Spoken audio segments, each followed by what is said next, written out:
Boa tarde, presidente, colegas da mesa, colegas vereadores, quem nos acompanha aqui no plenário ou de casa. Bom, para começar, eu quero reafirmar o que eu disse esses dias, nesse mesmo lugar, nessa mesma tribuna, nesse mesmo microfone, quando nós votamos um outro processo de cassação.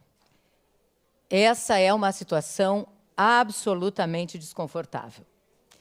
Isso porque nós estamos falando de colegas, de pessoas que têm o mérito de estar aqui, pessoas que, assim como nós, entraram a partir do voto e da confiança das pessoas.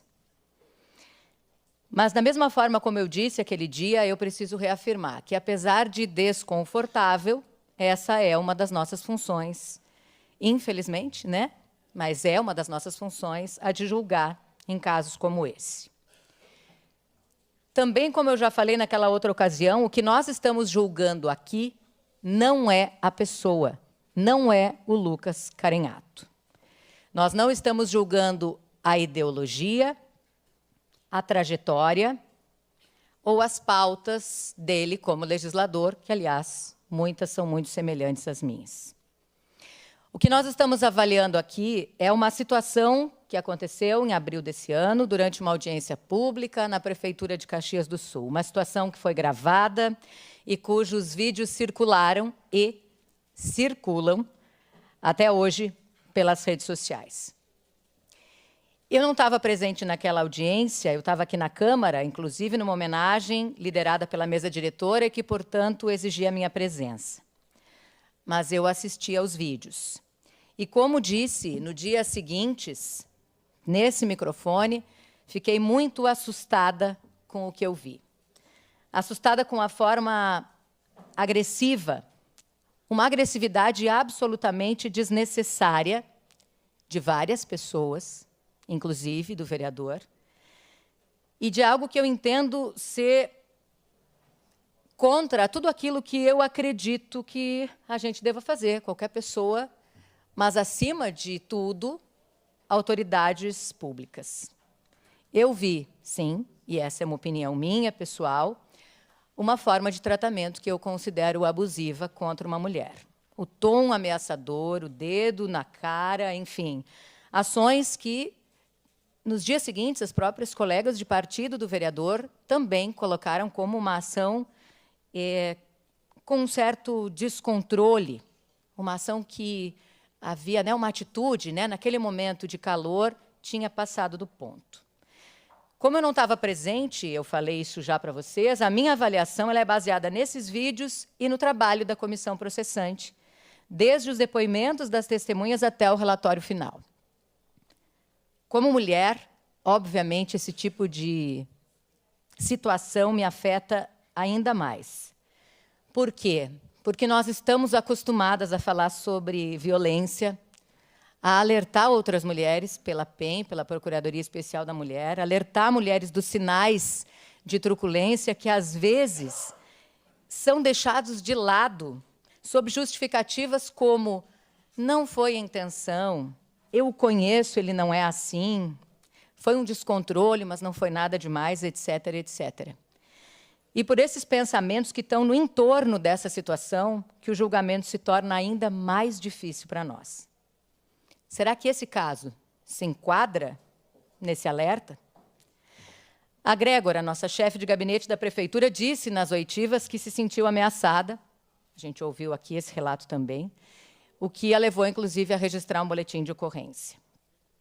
Nos depoimentos, que são acessíveis aí a todos, há um dos secretários, homem, que estava na confusão, que chega a relatar que não lembrava de o vereador ter usado o mesmo tom de voz que ele usou com a chefe de gabinete, mulher, naquela ocasião, e nem mesmo com o dedo apontado para o rosto.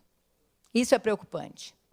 Assim como uma fala que eu li e ouvi esses dias de que a secretária Grégora já se acertou com o acusado, então a cassação não seria mais necessária. Esse não pode ser o argumento. Podem haver vários argumentos para que cada um defenda o que acredita, mas esse não pode ser.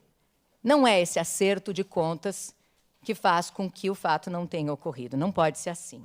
A gente vive em uma sociedade, infelizmente, ainda muito machista, onde a mulher tem dificuldade para perceber quando ela está sofrendo assédio, quando ela está sofrendo discriminação, quando ela está sofrendo todos os tipos de violência. Um tempo em que a mulher, como muito bem falou minha colega Tatiane Frisso, de quem eu me orgulho profundamente, a mulher, ela muitas vezes normaliza essa situação, situações que ela não percebe que estão ocorrendo porque são normais aos seus olhos e aos olhos de todos. E aí, mais uma vez, eu pergunto, mas será que essa situação que nós estamos falando hoje, será que esse caso se enquadra nesse alerta?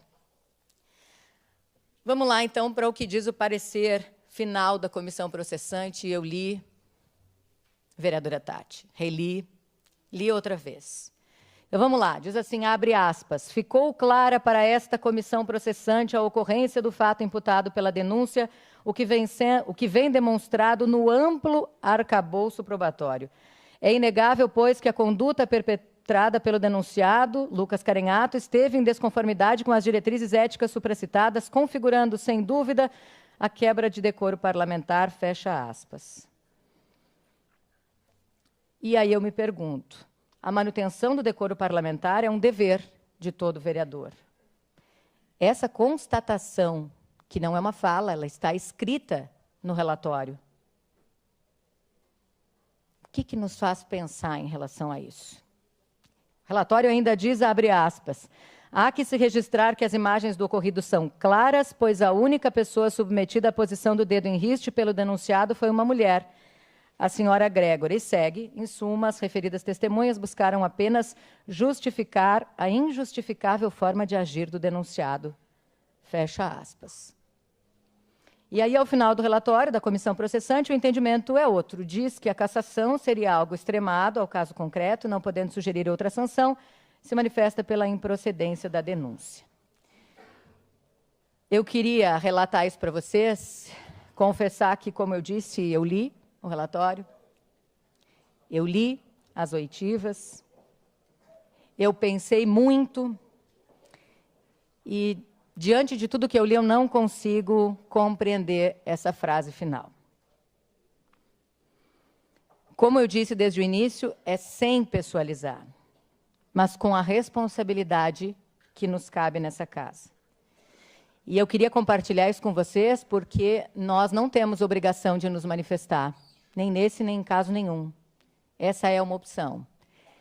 Então, inclusive, diante da plateia, eu poderia ter optado pelo silêncio e somente o meu voto.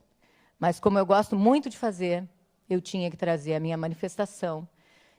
E, mais uma vez, assim como foi com o vereador Sandro Fantinel, a dificuldade mesmo de falar diretamente para um colega, mas eu estou aqui porque eu preciso ser coerente e responsável com as minhas decisões e gosto de compartilhar a forma como eu penso.